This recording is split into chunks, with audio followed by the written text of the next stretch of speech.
Hello. The touch interface on the Spectrum, it comes set up for your G90 or KX3 or whatever other rig, and you can just plug it in and use it, and you have your Spectrum display with all the stations. So that's one thing.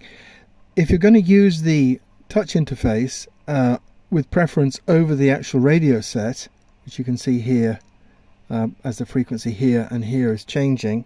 Can you lift up a little? Show them in, thank you. Okay, it's Helen helping me here with this video. You can see the two frequencies are synchronized.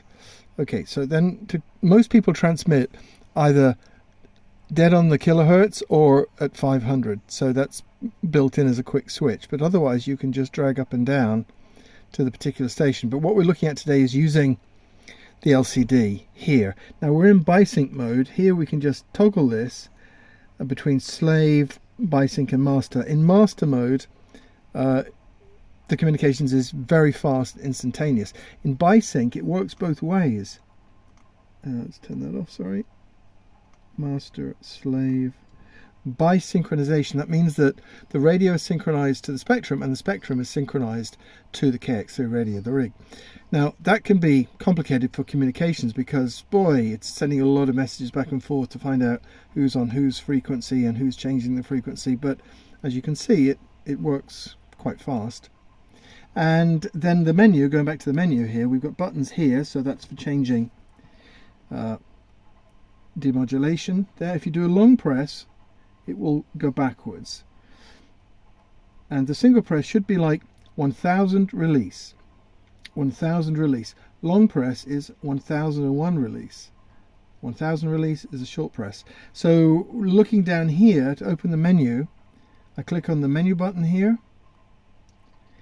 and then slightly to the right I can navigate up and down to whatever menu I want. Here I can go fast through the menus, come up, I'm going back, I want to go the other way, sorry, okay, I'm coming up here slightly to the right of center.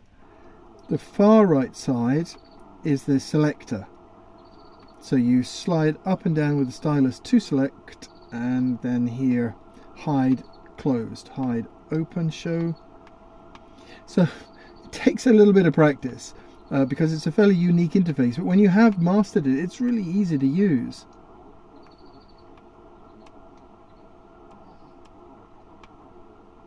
Okay, so let's go to the config menu there, open it, and this one here, IF/RF enable, that turns on the receiver built into the M3 Plus, and you have to change the two links on the back to switch between IQ and the SMA RF input. So basically you just want to practice the 1000 and release, 1000 release, 1000 release, 1001 mute, long press, 1001 long press.